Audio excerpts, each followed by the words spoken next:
যারা বলেছেন নির্বাচন হবে তাদের উপরই মানুষের আস্থাটা নাই, এবং এই আস্থা না থাকার কারণটাও তারাই তৈরি করেছেন।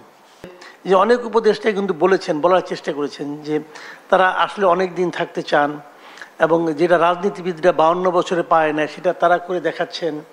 এই ধরনের যে মানে হামবরা ভাব মানে উপদেষ্টাদের মধ্যে, এটার কারণে মানুষের মধ্যে একটা ধারণা তৈরি হয়েছিল তারা বোধহয় আসলে দীর্ঘদিন থাকার জন্য এসেছেন। অনেকে তো এমনও বলতে শুনেছি উনি আজীবন থাকবেন। দেখলাম প্রধান উপদেষ্টার খুব মন খারাপ হলো, উনি আর থাকবেন না বলে সিদ্ধান্ত নিলেন, এবং সেটা উনি বললেন ওনার খুব ঘনিষ্ঠ একজন পলিটিক্যাল লিডারকে, নাহিদ ইসলামকে। উনি ওনার সঙ্গে দেখা করে এসে বাইরে এসে বললেন যে উনি আর থাকতে চান না, উনি পদত্যাগ করতে চান। পুরা দেশে একটা হইচই। কিন্তু তার মানে কি, ওনার মনের কথা যেটা কাউকে বলা যায় না, সেই কথাটা উনি একটা পার্টির লিডারদেরকে বলেন, এনসিপি লিডারদেরকে বলেন যে আমার মন খারাপ, আমি থাকবো না। সেই এনসিপির একজন লিডার নাসিরউদ্দিন পাটোয়ারি কিছুদিন আগে বলেছেন, স্পষ্টভাবে বলেছেন যে ফেব্রুয়ারিতে নির্বাচন হবে না। বলেছেন না যে এরা তো হলো ওনার ঘনিষ্ঠ, এটা হলো কিংস পার্টি, মোটামুটি এটি হলো ওনাদের মানে আপনার হিজ মাস্টার্স ভয়েস আর কি।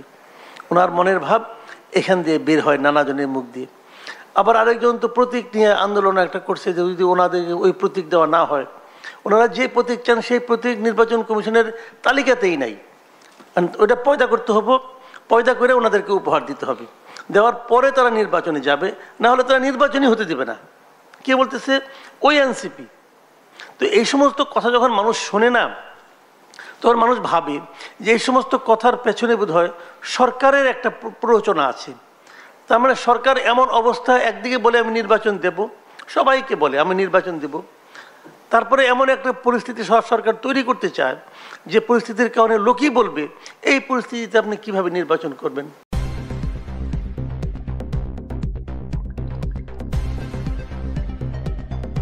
News Vision Digital Multimedia.